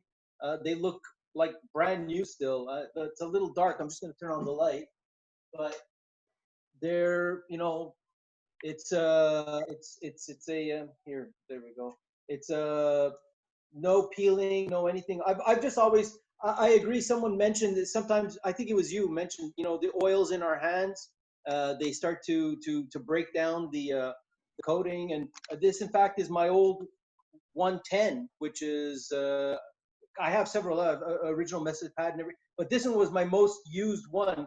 And the only damage that this thing has is a little crack here. I had given it to my wife, and I said when I had upgraded, I had given it to my wife, and she ended up dropping it. At which point I immediately took it back, and I said, "You cannot handle this device anymore because it felt." We're divorced. Well, there you go. Okay, maybe that was one of the issues. But anyway, I literally took it out of her. I said, "Okay, that's it. I can't give this to you because it was part of me. This was my first device." And in fact, this device I bought it from a friend who won it from a radio show, a local radio show. He had won it, and he goes, "I have no idea what I'm going to do with this thing. Would you like it?" Because he knew I was a bit of a tech geek and whatnot. And I looked at it and I said, "Oh my God, I don't know what this is either, but I will definitely pay whatever you want me to pay for this thing." And sure enough, it was the beginning of a wonderful relationship. But my units are still all no peeling or anything like that. I've always wiped them down though. I'm just I mean I my original stickers from my 110. I noticed I put them in, I encased them in plastic and stuff like that. I'm that that kind of person. I know. I think it's matter of I don't know how people handle that devices, because I have a lot of 2000s and 2100s, and some of them are in really good shape like yours, but some of them are completely sticky. So I think that happened because of the sun, and ultraviolet can help with this. I'm not sure about this because I never tested, but this is my kind of I had the same. Sorry, I'm gonna finish. I had the same with my beloved mouse. I have a kind of particular mouses which I use with my computer, and once I left that mouse in quite high temperature on my attic, and after 2 weeks, that coating was very similar like with Newton, so kind of rubber, was completely sticky and completely unusable. So I think high temperature can cause it, oil or any fat, and probably sun can affect this also. So I think a few things. So like you said, if people take care about that unit, so probably there's a less problem with this. Yeah, but not everybody obviously take care about Newton like we do. Is anybody out there a chemist? Rubber is a hydrocarbon, and when it gets old and when it gets hot, it breaks down the hydrocarbon, and the oil starts to come out of it. And that's what you're starting to feel with the stickiness and the rubberiness, is the hydrocarbons breaking down. All right, good to know. Good to know. So yeah, I agree with Mike. I wipe mine down with a cloth frequently, because like Powell said, the oils and stuff in your fingers get on them. So I try to, like Mike, I try to wipe mine down. Mine are all original too. I don't have any issues with the rubber decomposing or anything like that, but I do handle mine a lot. But I do try to wipe them down frequently. There's that apple polish stuff that you can buy, which is that deionized spray, and I will go ahead and I will do that. I'll spray the Newton with that, and then you can also clean screens and keyboards and other stuff with it for Macs and so on. But I'll do that, and I'll try to keep it clean. I'll use the dust-free cloth and all that stuff. And I mean, I'm lucky. Mine haven't started decomposing. But I guess when I do, I'll do what Maury did, because his look good.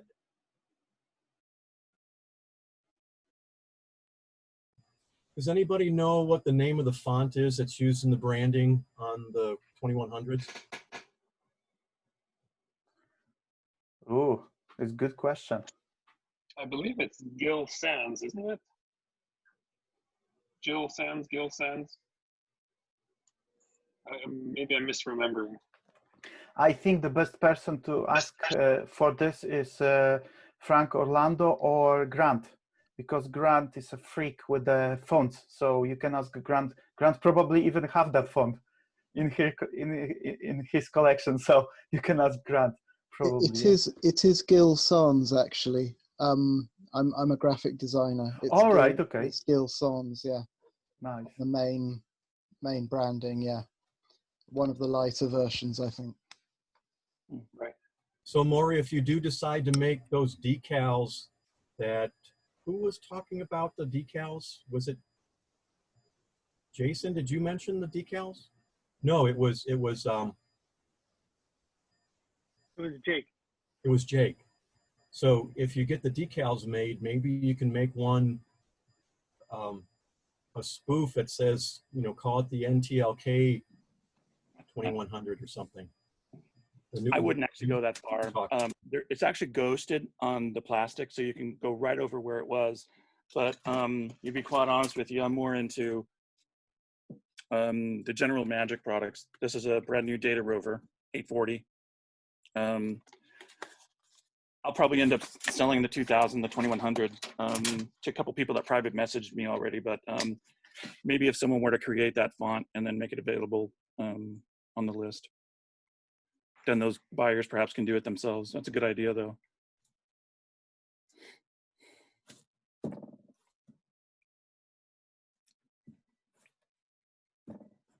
Forrest, you are muted. Please unmute yourself. We don't hear you.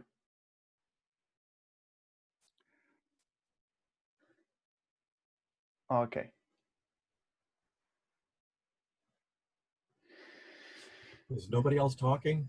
Yeah. Amazing. Quiet. Can anybody see the screen? I have a recent, it's an LG Stylo 5 Plus, which if anybody's following, it has a stylus.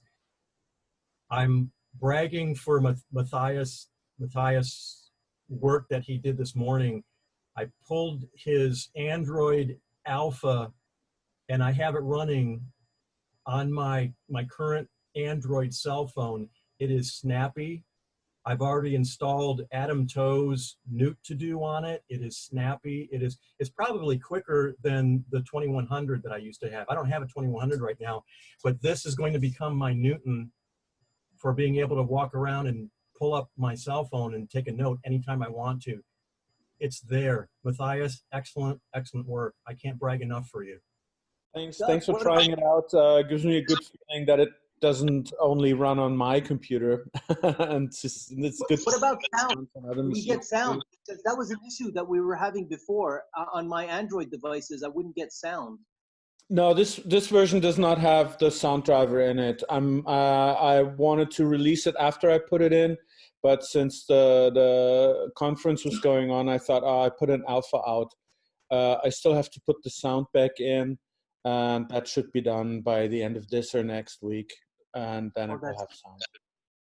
Oh, that's fantastic. Yeah, because that'll definitely become like my contact app and whatnot. Yeah. Also, the black bar at the bottom is owed to me not understanding everything about Android. On some phones it shows up, on some phones it doesn't. So I'll probably just put a setting in there so you can change your screen size. But that's also in the next release. What's the argument where there's a little black Pixel 3 as well? What's the argument where you have a little black bar around the camera? What's that? What's the little thing up the top of the screen? Oh, the notch. Right. Maybe we can make a notch in honor of, I don't know. I'm just being silly here. Well, what it does for the Android devices, it gives me the ID or some kind of ID. And then I would like to make a kind of database so that we have good settings for devices that are out there. Some Android can be customized by the vendor, and so sometimes they have the notch, sometimes they have additional menu bars or status bars, and it has become a bit difficult for me. Someone who's more experienced with Android might know that better, but to find out which bars are important and which can be overridden. And the mode that I'm using is kind of for video games. So they are usually all full screen, but I think it's better to have a status bar and have a bottom bar. So I will have to figure that out. So if anyone knows more about Android game modes, contact me. Other than that, I'll just put a setting into the Einstein prefs. That's fun. Frank, you had me, or I mean, Matthias, you had me at hello. Well, Matthias, I Setting it have a out. Hisense Pro that's running. It's rooted. It's got I think it's got, what is it? Is it Jelly Bean? But I'll try and Einstein on that, because it's basically just sitting around not doing anything right now. So that'd be great. I'd do what Doug did. Nice. Pretty simple install instructions on that for us. I had it on I had it on another device. I can't remember what I had. I had another on another Android device, and it wasn't a big deal to put it on. I mean, I'm pretty sure it's just a matter of it's just a matter of just opening it up and running it. I mean, I don't recall why. I think I had it on a Mac before, but I'm sure it wouldn't have any problem running on it. It's like I said, the fact it's already rooted, I could put anything I want on it. Yeah, the thing on the Android is that I don't have a verified account right now, so you have to confirm several times that you do want to run the software. And then you also have to explicitly tell the software that it's okay to read and write the internal flash. And also you have to put the ROM files in the correct position with the correct name. It doesn't have to be the message ROM, but it has to have a specific name. I think that's all. I don't know about the internet yet, if that works. I haven't really tried that out, but the serial port emulation does work, so you can actually use it as a device connected to Basilisk, which is pretty cool. Oh, nice. Okay, good. Right, and then the files have to go in the particular directory name, that's all. Right. Oh, yeah, you just put the package in the same directory where the ROM is, and whenever Einstein boots up, it checks if there are any files with a newer date.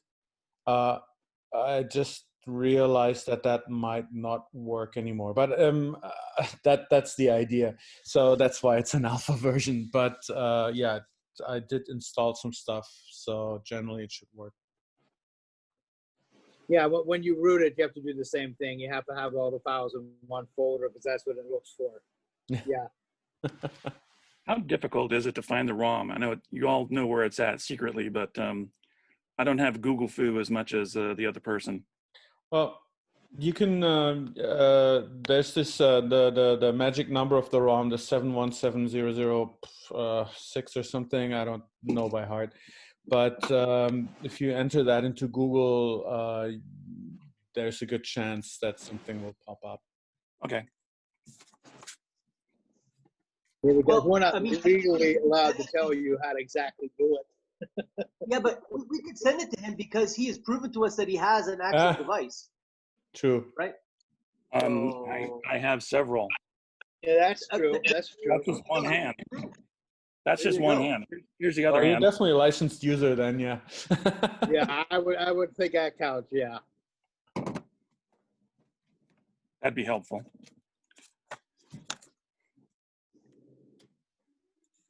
Yeah, I was always amused on Newton Talk when people would send in about how they wanted to need a ROM, and nobody could ever actually say, well, you need to go to this site and do it, because you can't actually say that. So you have to say, well, if you search for this and you do this. It was kind of amusing to me that even though we all know what we're trying to do, we can't legally say it. Yeah. Well, the developer kits also have ROMs inside for the developer kits to work. Some of them with symbol information, and Einstein is pretty relaxed about that. Can read all the file formats and all the ROM formats that I've come across. Actually, a long time ago, Paul Guyot wrote a ROM dumper program that actually ran on the Newton. This is the way I got my first ROM. It was kind of amazing. Well, what you needed was, I think, a Wi-Fi card, and then you just started his program on the Newton, and it began dumping the stuff via Wi-Fi to your desktop computer. This was kind of cool. Yeah, you need a network connection, and it just takes the ROM and dumps it into a very simple TCP/IP stream, and then on the host computer you need a very simple program on the Unix world. It's NC netcat, and that just takes whatever comes in and stores it, and that's it. I have a few ROMs on my server if you want, so you can download them. I know it's not fully legal, but I trust we can trust each other. So yeah, there's that ROM that Matthias used, 717006, and also from Newton 2000, from Newton 2100, but it's the same, pretty the same, yeah. I believe, and a few older ROMs, even from the Sharp. Someone made a image of the Sharp ROM. So yeah. Einstein is limited to the 8 megabyte ROMs, so they're really, as far as I know, I learned better today with Watson, but apart from that, there are only 3 ROMs really out there. It's the MessagePad US, the MessagePad Germany, and the eMate, and even the debugging images for the developers and everything else, they're exactly the same. I mean, the only difference, I calculate the checksum, so Einstein can show you from the beginning that you have a valid ROM. The only difference is the ROM actually has a manufacturer number in there, and I avoid that when I calculate the checksum. So I found out that they're all exactly the same. Okay. Matthias, did you maybe try to? No, again, did you saw that Leibniz emulator for? Yeah, Leibniz. Yeah. Yeah. So in this one, you can run the older ROMs, like for example from. Yeah. So I tried their Sharp one and a few other older one. Yeah. So yeah, but it's a very limited software, but still, it looks really nice. That. Yeah, it's great. I mean, there's some great work done, and I haven't really looked into the machines so much, even though I did have a 110, or I think back in the days. But I really wanted to focus on Einstein. But it's great that those ROMs run too. It's awesome. Yeah, definitely. I mean, Einstein is completely different league. Yeah, you have internet. We have an internet connection and other stuff. Thanks to you. I really like that what you did with that connecting with NTK. This is really great because it's instant testing your application. So this is really great. So here's a trivia question for anybody who's software technical OS based. Does Newton only have a single undo step? That's the first part of the question. The second part is, can it be extended? In other words, can there be more than one undo step? I think can be. Pretty quiet out there. I think can be. I feel like there was some software at some point that did this. I can't remember, but I feel like there was something.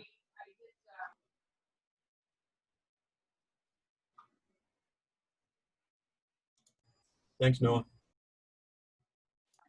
Thanks for my non-answer.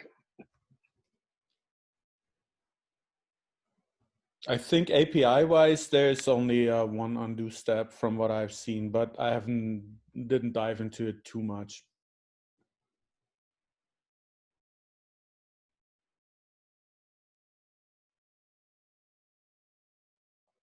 So what's the solution, Douglas? Yeah, I think you got a stump, Doug.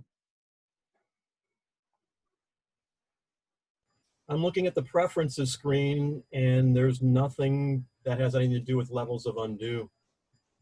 You know, I'd have to think that back in the late 80s, this computer science was probably not at that step where they were thinking about having to save all that data. Actually, if you think about it, all the data that you have to save in order to do the undos, that's probably why they don't have very many levels included.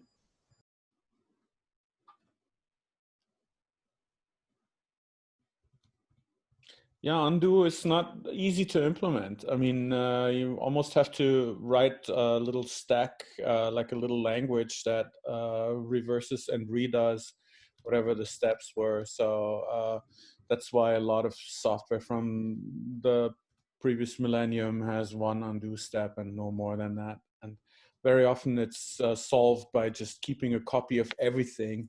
And that's pretty expensive for an undo, so doing more than one step is just not possible.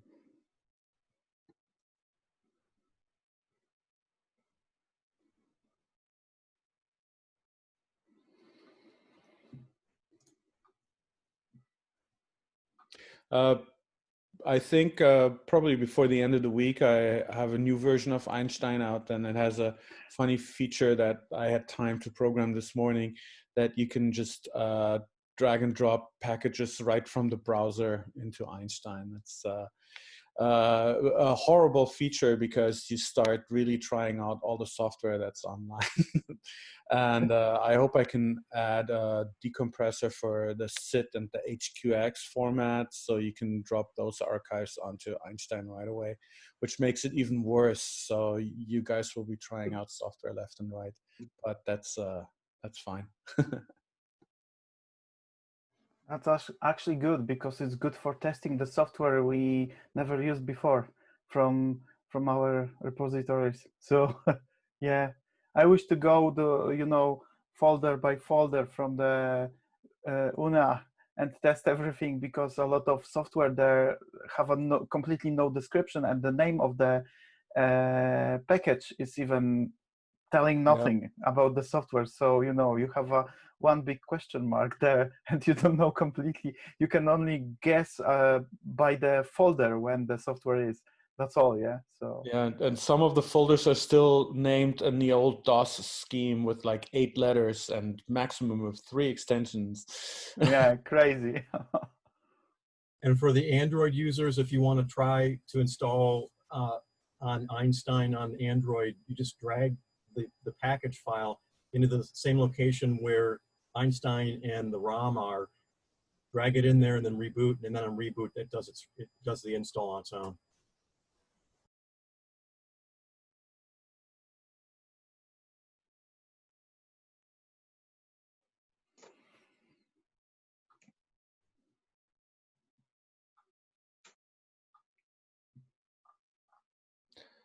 All right, guys, it's 1:20 here in the morning, and it was a ton of fun, and I would love to continue, but it's a work day tomorrow, and so I'm slowly closing down here. So thanks a bunch, and I hope we can do this pretty soon again.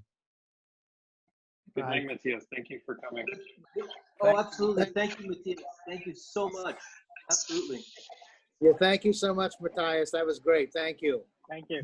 Appreciate it. I had great fun. Thank you very much. Yeah, you guys are great. You guys keep us going. That's fantastic. Thank you. Thanks very much, Matthias, for great presentations. No one was bored. Everybody, just listen, yeah. Especially about the Einstein. I see the Einstein make a job during that today. So, great job again. Awesome. Everybody. Blackest magic ever. Well, thanks for organizing this. This is really helpful to just put faces to names and know that people are actually using it. Otherwise, it becomes a little bit of a clean room thing. Okay. Yeah. Thanks. Bye-bye. Yeah, thank you so much. I'll be going as well. Awesome to put faces to names as well. Thanks, Noah. Thanks, Pavel. Thanks to all the presenters. It's been fantastic. Anyway, Noah, like I said, I'll reach out if I need help regarding the leatherneck. So maybe we could do that for 2021. For sure. Yeah. Yeah. Cool. Yes, that's a great. Thank you. And I owe you a poutine. I owe Noah a poutine. Last time we got together a couple years back when he was discussing his project, he treated me to poutine, and it was a good poutine. So I owe him a poutine. So And poutine seems to be the favorite food for Newtoneers. So I'm definitely looking forward to that. excellent. Yes, after this whole coronavirus craziness. So yeah. Absolutely, yeah. All right. Thank you. Take care. Can Keep I- well. Stay safe, please. Hey, Frank, Yeah. do you have I can try experience some. I want to. with a Motorola Marco Newton battery, a Excuse rechargeable? me, I didn't get that. Do you have experience repairing a Motorola Marco battery? No, I have not. Okay. You know who does? I haven't a clue. Okay. Isaac, I also have four Marcos, and all are broken. So I struggle with the same, yeah, because I cannot even run them from power adapter. But what I heard that they need to have attached battery to run even on the power adapter. They cannot work only on the power adapter. So I have 4 dead bodies and I cannot even check them because all batteries are completely dead. I tried to open one battery, but I didn't manage to do this in proper way, and I just finished with completely destroyed battery because the Motorola, when they produce that battery is super like a tank. It's impossible to open it without destroying this because they put a lot of kind of very hard glue on the inside, and everything is glued. So I just managed to break one battery, but it's I don't know, it's impossible to open it in that way. You could put it back again. I think you need to, I don't know, maybe cut the plastic case, remove the cells and replace them, and then I don't know, maybe use the kind of plastic or something to close the case. But I think it's impossible to open it in a good way. Yeah. Maybe a hacksaw blade? Maybe, I don't know. Yeah. I wonder if the glue would be softer with like a heat gun or something. I tried with the heat gun, and I managed to melt the plastic, but glue didn't lose the connection. So it's a really hard glue. Yeah. So I tried. Now Yeah. the best. Sorry, Forrest, we don't hear you. Hold on. Yeah. Now it's okay. There, okay. Yeah, I tried reselling batteries and I gave up on it. What I did is I just had one of those double A battery sleds, and I just got some inner loops. I think Doug's has to just get some inner loops, double A's, and just charge them in a separate charger, and I just rotate them out. So you put the 4 double A's in the charger, charge them, then you put them in the double A sled, and then you use those, and the Newton reads them as double A batteries. But the thing is, since they're inner loops, they last a week or two, and then when they get down to like 20%, then you just swap them out and put the other set in and put that. Better than even trying to play around with batteries. And like I said, it's I know Frank can do it pretty well, but it just seemed like too much of a pain in the butt for me to do it for what you get out of it. Yeah, you talk about the battery for Newton 2000, yeah? Yeah, are you talking about emates? I'm sorry. I dropped some of the conversation. If you're talking, I'm sorry. Yeah, I think you probably could do the same thing with an emate there, couldn't you? Yeah, we chat about Motorola Marco. So the battery is completely battery different. Yeah. Well, if you can live with using a second battery, you can send one my way, and I can try to have a go at it. Okay. Worth a try. Yeah. I have 3 dead batteries, so yeah, I can send you one, for the test with even with the Marco, so you can test it if you want. Yeah. I don't know if that's a good idea. These things are kind of valuable, aren't they? I don't know. I see a Marco for sale every 6 months or so with a dead battery, maybe a half-life battery. And they're not very expensive. So yeah, I'm happy to send it to you. Anyway, I need to pack, make a parcel, small parcel for you with that 2000s, my 2000s. I ask you to, Yeah. to fix them. Yeah, so I'm gonna prepare it soon, I hope. Right. Okay. It will take some time, but I will eventually get around to it. Yeah, no rush with this. I'm happy because I don't have that skills like you have and the knowledge, so I'm happy. I can wait even a year. Don't worry. So Sometimes, for example, it's the best way to crack things simply in a vise, like not Right. cut them or something, that just put them in a vise and crack them. That very often helps. yeah, Okay. can be like that. Yeah. Okay. I'm going to my bed too because it's 1 a.m. here, and like Matthias, I'm working tomorrow. So thank you very much again. I'm so happy, very happy that a lot of people show up and we have that really great days. So please send some few words with the feedback on Newton Talk, and we will maybe organize the shorter one soon, kind of, like Sir Isaac organized the physical meetings with the local group, so we could organize shorter meeting online again. That would be great. Yeah. That'd be Plus, terrific. just for that chat like we have now, yeah, it's really great. Right. Yeah, kind of update. Maybe Matthias can update a little with the Einstein, etc., and it's good to always see you all and chat a little. Yeah. One thing that really amazed me, just to do a short feedback, was that this comparatively large group was so incredibly well behaved. 2 days and not a bad word, and everybody was able to just finish what he was saying, and so all these people were very, very well behaved, I think. Absolutely. Yeah. Never had to kick anybody out. Yes. No one. Yeah. Like I said before, exceptional community. Yeah. Yeah.